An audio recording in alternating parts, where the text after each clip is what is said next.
गौरी की शादी एक बड़े घर के लड़के यानी कि राजेश के साथ होती है। राजेश की 4 बहनें हैं और सभी अपने भाई पर जान छिड़कती है। अरे पापा, ये राजेश के लिए कैसी छोटी सी हिट की लड़की ब्याह लाए आप? हम लोगों का भाई तो राजकुमार है, उसके लिए तो कोई राजकुमारी होनी चाहिए थी। गौरी को ननद की बात बुरी लगती है और वो रोने लगती है। अरे क्यों गला फाड़ रही है? क्या गलत बोल दिया मेरी बेटी ने? इकलौता बेटा है हमारा, समझी? वो तो तेरे ससुर हाँ कराए थे, वरना मैं तो ना करवाती तेरी शादी अपने हीरे जैसे बेटे से। ननदे सास को भरती और सास गौरी से लड़ती। ये क्या है? तुम्हारी बहनें और माँ आए दिन मुझे खरी खोटी सुनाती रहती है। क्यों नहीं बोलते उन लोगों को कुछ? अरे क्या बोलूं? अब उन लोगों का इकलौता भाई और बेटा होना, तो वो लोग थोड़े इमोशनल है मुझे लेकर, समझा करो ना। और कौन सा वो लोग रोज आते हैं ससुराल से? माना एक साथ नहीं आती, लेकिन रोज कोई ना कोई तो खड़ा ही रहता है ना। खैर, जैसे तैसे कुछ साल गुजरते हैं। गौरी एक प्यारे से बेटी की माँ बनती है। सुनिए, हर बात पर ससुर जी से पैसा मांगना ठीक नहीं लगता। आप कोई काम क्यों नहीं करते हैं? काम तो मैंने कभी किया ही नहीं गौरी। पापा के पास इतना पैसा है कि मुझे जरूरत ही नहीं पड़ी। लेकिन कहते हैं ना, हर दिन एक सा नहीं होता।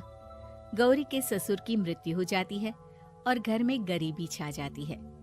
गौरी ननद को फोन करती है। दीदी, अब जीजा जी को बोलकर इन्हें कहीं नौकरी दिलवा दो ना। घर चलाना मुश्किल हो रहा है। माँ जी की भी तबीयत खराब रहती है। दवाई का खर्चा और मुन्ने की पढ़ाई का खर्चा काफी है। कुछ मदद मिल जाएगी दीदी। देखो गौरी, तुम तो जानती हो मेरे खुद के 3 बच्चे हैं, तो ये मत सोचना कि बात घुमा कर बोलोगी तो मैं कुछ मदद कर दूंगी। अब पति तुम्हारा है, सास तुम्हारी है, तो करना तो तुमको ही है ना। हम भी तो निभा रहे हैं। खैर, बोल दूंगी इनको। गौरी समझ जाती है। वो दूसरी ननद को फोन करती है, लेकिन वहाँ से भी उसे कुछ ऐसा ही जवाब मिलता है। अरे भाभी, हमारा भाई कैसे काम करेगा? वो तो राजकुमार है। बस आप जरा माँ का ख्याल रखो, उन्हें कोई तकलीफ मत होने देना। बाकी करते हैं बात आराम से। गौरी के सामने संकट आ जाता है कि वो कैसे अपना परिवार चलाए। ना पति काम करना चाहता है और ना ननदे मदद। फिर एक रोज गौरी की सहेली कहती है, गौरी, मैं ना एक फैक्ट्री में काम करती हूँ, तुम्हारी परेशानी समझ सकती हूँ। क्यों नहीं तुम भी मेरे साथ वहाँ काम करती? अरे लेकिन मुन्ना तो छोटा है ना। तो क्या हुआ? तेरी सास और पति तो घर पर ही हैं, वो लोग संभाल लेंगे। तू चल मेरे साथ।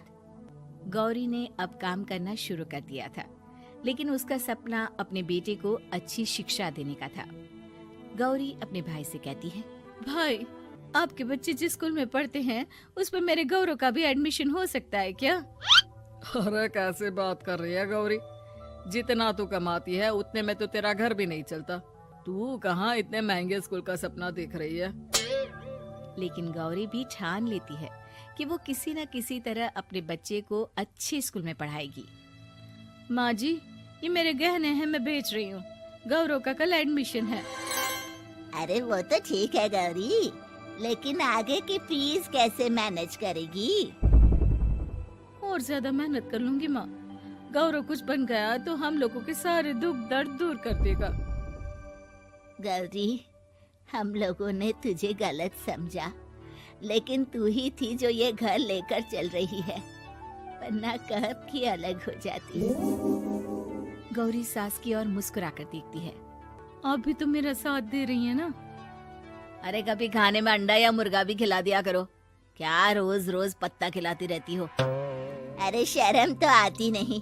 सारा दिन बहू काम करके पैसे लाती है, खुद तो कुछ करता नहीं, ऊपर से मुर्गा खाना है इसको। गौरी अपना घर चलाने के लिए तो पर्याप्त पैसे कमा लेती है, लेकिन बेटे के महंगे स्कूल, कोचिंग और उसकी डिमांड पूरी करने के लिए उसे लोगों से पैसे उधार लेने पड़ते।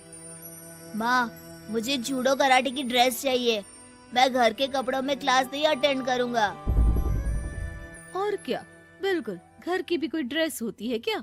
मैं कल ही ला दूंगी। हाँ बच्चा, तू बस मन लगाकर पढ़ाई किया कर। उसके जाने के बाद कहाँ से लाएगी पैसे ड्रेस के? माँ वो पास वाली चाची से कुछ पैसे उधार लूंगी। अरे सभी से तो उधार ले चुकी है तू। कर्जा इतना चढ़ा लिया है कि पूरा जीवन भी कमाएगी तो उतार नहीं पाएगी। अरे माँ जी, गौरव कुछ बन जाए तो मुझे कमाने की क्या जरूरत, फिर तो मैं बस रानी बनकर राज करूंगी।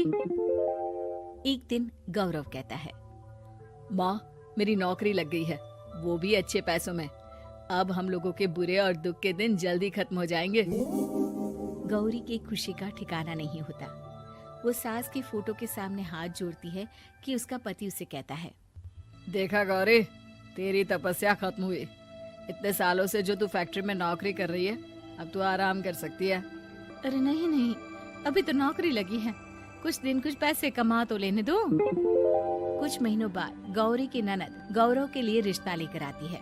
अरे भाभी, वो मैं ना रिश्ता लेकर आई थी गौरव के लिए, सुना अच्छा कमा रहा है, क्यों?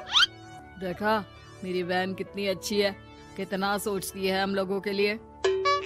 गौरी कुछ नहीं कहती, लेकिन उसका मन नहीं होता है कि वो बेटी की शादी इतनी जल्दी कर दे। हाँ वो तो ठीक है, लेकिन अभी कुछ कर्जा है जिसे उतारना है। तो क्या हो गया, शादी के बाद भी उतार लेगा, कम से कम एक लड़की आ जाएगी तो आराम रहेगा। गौरी लोगों के प्रेशर में आकर बेटे की शादी कर देती है और शादी के बाद एक दिन जब अपनी फैक्ट्री में जाती है, मैनेजर साहब, कैसे इस फैक्ट्री में 22 साल काम कर लिया पता ही नहीं चला। अब तो बेटा सेटल हो चुका है, नौकरी की जरूरत नहीं है, लेकिन आप सभी का शुक्रिया। गौरी बहन, बहुत मेहनत की तुमने जीवन में, अब भगवान कोई मुश्किल ना दे। गौरी घर आती है, लेकिन दरवाजे के बाहर से ही उसे बहू और बेटे की आवाज सुनाई देती है। क्या है, तुम्हारी माँ ने तो सोचा भी नहीं कि जो कर्जा वो ले रही है खुद की अय्याशी के लिए, वो हम लोग क्यों भरे? उनका कर्जा है वो देखे। हाँ लेकिन क्या करूं, माँ को छोड़कर रह भी तो नहीं सकता ना। अरे रह नहीं सकते तो क्या करोगी, पूरी जिंदगी उनका कर्जा चुकाते रहोगे? कल को हमारी भी फैमिली बढ़ेगी, कैसे मैनेज करेंगे? मैं नहीं जानती, साफ साफ बोल दो पैसे नहीं है फालतू के। जिसका कर्जा है वही निपटाए। गौरी बेटे बहू की बात सुनकर स्तब्ध रह जाती है और अंदर न आकर वहाँ से सीधे फैक्ट्री जाती है। मैनेजर साहब, मैं सोच रही थी कि इतनी जल्दी नौकरी नहीं छोड़नी चाहिए, जब तक हिम्मत है तो कर लेते हैं।